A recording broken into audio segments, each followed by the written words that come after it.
Good evening. I am Tony Dottino, founder of the USA Memory Championship and the president of Dottino Consulting Group.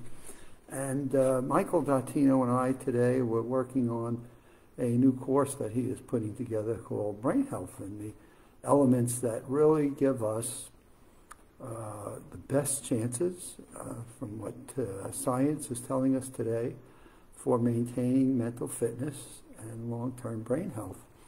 And he's giving us the best odds, chances, opportunities to taking some level of control over what our brain health is likely to look like as we get older. And with that, what are some things that we can do at any age to really develop and keep our brains as healthy and as strong as possible?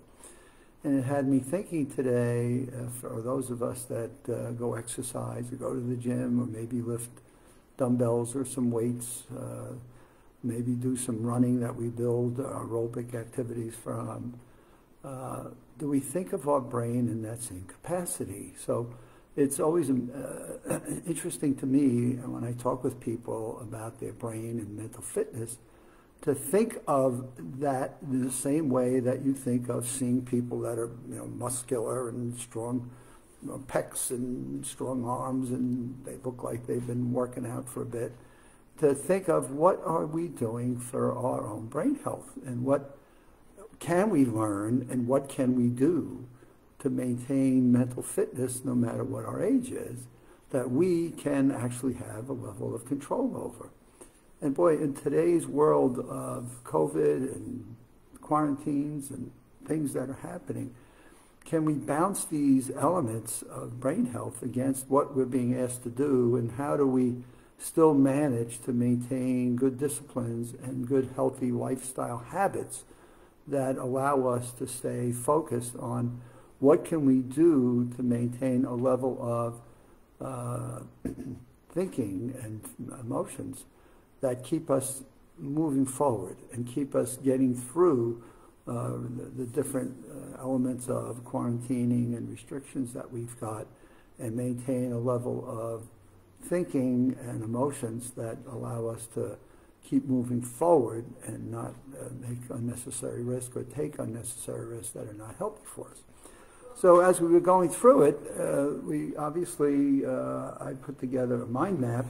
And this is what we call a mind map, right? I mapped out what are the elements that I see that are imperatives for brain health, that at least today's world of research is advising us that if we can at least develop these elements and do these kinds of things in our lives, then we can take some level of control and enhance our abilities to get older or be at any age and do the best thing that we can do. And many of them have many other benefits other than just our brain health. So let me just start by talking about nutrition, right? What we've learned over the last 20 years, and you've got to know, I've been doing this work since 1989, so I'm a little bit older than 20 years on this. I've been doing it for 30 plus years, and what science is telling us today is nutritional habits that we have are vitally important to our memories, our brain functioning. We call the synapses, and therefore what we're eating and what we're taking in through our food and fluids and things of that sort are vital to our long-term health and how we maintain good, strong synapses, connections, electrical and chemical connections of our thinking, and how we're communicating and creating and developing the neural pathways that are the muscles, in a sense, and I'll use that as an analogy, but are like the muscles of the human brain. Inside the skull of ours, that it's about a 2 to 3 pound mass that represents the way we think and live and communicate and create and socialize and do all the things that are part of our lifestyle. So nutrition, and so we're learning more and more about what are the right nutritional habits and the right foods and the right antioxidants that control inflammation. And So Michael has got a really great piece of work he's done on doing the research and putting it together in a module that are in this new course that he's going to be putting out in about 2 to 4 weeks on brain health. So nutrition is one of the elements we spent time on today talking about it. The second one, knowing now chemistry, right? So the foods we take in, but the second part of that chemistry is the oxygen that we're breathing. And what most people don't realize is that our brain is using about 20% of the oxygen that we're breathing in. And that is imperative for our memories, as well as our exercising, as well as our memories, and as well as our creativity and our blood flow in our brain. Because in our problem-solving, creative thinking mode, we're using about 20% of the oxygen that we breathe in through our lungs is consumed and goes back up into the brain. And therefore, exercise over the last 20 years, research has said one of the best things that you can do for your long-term brain health is maintain some level of aerobic activity. And recent science is also in some level of exercising and lifting weights and things of that sort. So there's a combination of physical exercise that includes aerobic and anaerobic. What are we doing for our breathing, and what are we doing in terms of maintaining some level of muscle balance and control? So exercise has really moved up in the platform of brain health suggestions and mental fitness that are really good for us. What do we do in terms of sleep? So now sleeping, and boy, over 20 years I've read articles that have a pendulum swing of what are good sleep habits, what is the necessary amount of sleep that one needs to have. Do you need to have 8 hours of sleep? Can you survive on 5 hours of sleep? What can you do with less sleep in your life? And what some of the latest research just out within the last year.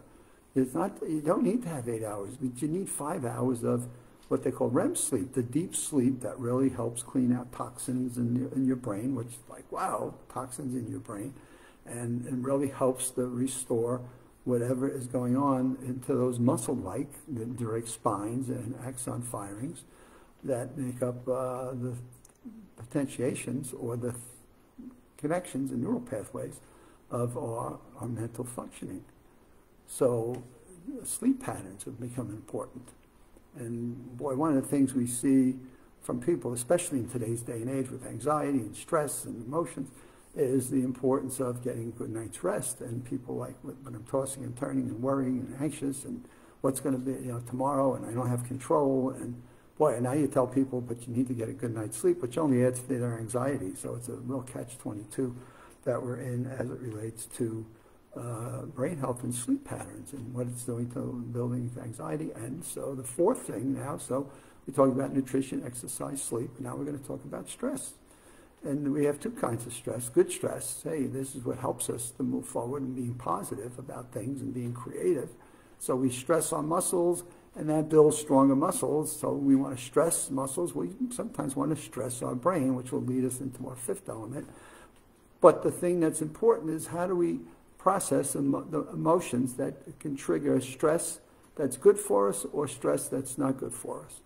And so stress is one of those variables that we need to be more mindful of and be more intentional about what side of the scale am I swinging on when it comes to the stress in my life. And do I have things that, deadlines and interviews that I'm going to take or tests that I'm going to take, where the stresses can lead us towards good outcomes and recognizing accomplishments and achievements. And we get excited and worked up. And I know in doing a lot of presentations over my years in consulting, there are times when you get a little bit anxious and nervous about those, but that's the stress that brings out the energy that helps you to deliver an outstanding performance. I think of basketball players, football players, right? 2 minutes to go in the game, and a football player's quarterback has got to march this team down to win the game or lose it. And you look at some of the quarterbacks in the NFL and college football that they just want the ball and they want to throw it and hand it off, do whatever, run it. More running quarterbacks today. but they look at that stress as a positive to themselves, and therefore that's a positive stress. And then the stress of dropping a ball or fumbling the ball and beating yourself up to death, missing a field goal. And so we have to watch the pendulum in our own lives and being mindful. And I look at sports as a way of the stress that athletes are under as they're playing their different games in sports. So stress. Then there comes the mental challenges. Number 5 is mental challenges. And that's a positive way of stressing the brain to build those pathways and to build those connections. What are we doing with mental connections?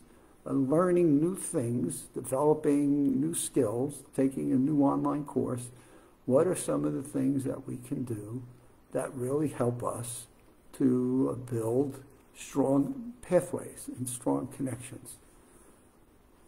So mental challenges, learning new things, being physically active in some way multiplies our ability to create new pathways of thought and strengthen those pathways in our brain. And then last but not least, social interaction. And I can't tell you the number of articles. I mean, they just keep reading them every week. Because of COVID, isolation, loneliness, and what it does to our brain health and what it does to our memories, and feeling lost, alone, and isolated on an island. And the research that continues to show we're hardwired to be social beings, and if we could only figure out through this period of time how to maintain some level of social interaction, we're beginning to see more and more of the downside to isolation and quarantine. And if you just follow one day's news, this battle about Thanksgiving, when we want to bring family and friends together for a meal and share the social interactions of that and the backlash that's creating that you see in the news every single day, driven by our innate desire to want to be socially active. And that even applies to introverts. And people think because I'm an introvert means I don't need to be social. No, even introverts need to have a level of social interaction. So those are the 6 modules that Michael Dottino is putting together in the new online course he's creating to complement his maximum memory mastery, which are the mnemonic techniques of how to improve your memory and the skills of, which would fit into the mental challenges that I'm just talking about. It'd be a perfect fit for people to learn those skills and exercise their brains in ways that they never thought possible. That's all I wanted to cover this evening. I could dive into each of these in a little bit more detail, and maybe I'll do that over the next week or two. But the science is telling us these are things we can do that can make a difference, and grab a hold of some of these things and see the impact that it makes on your own life and how you feel within yourself, be it physically, but more importantly, mentally. So have a good evening, and this is my Wednesday 7 p.m. broadcast, and we'll see you tomorrow sometime Thursday afternoon. Have a good night.